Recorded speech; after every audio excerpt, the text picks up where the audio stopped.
Triumph Daytona 660. If you're looking for a middleweight sport bike with comfortable seat height and comfortable ergonomics, this is hard to miss. It's beautiful,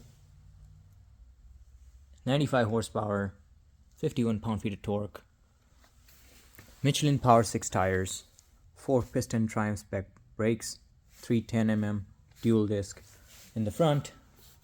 Rear you have 2-piston Triumph spec brakes, Showa suspension front and back. Overall design language is amazing. It's got 3 different modes. Simple cluster, it goes all the way up to 12,600 RPMs, red line.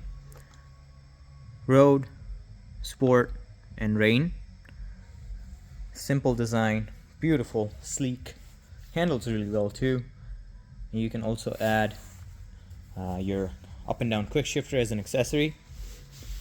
What do you think? Let me know in the comments.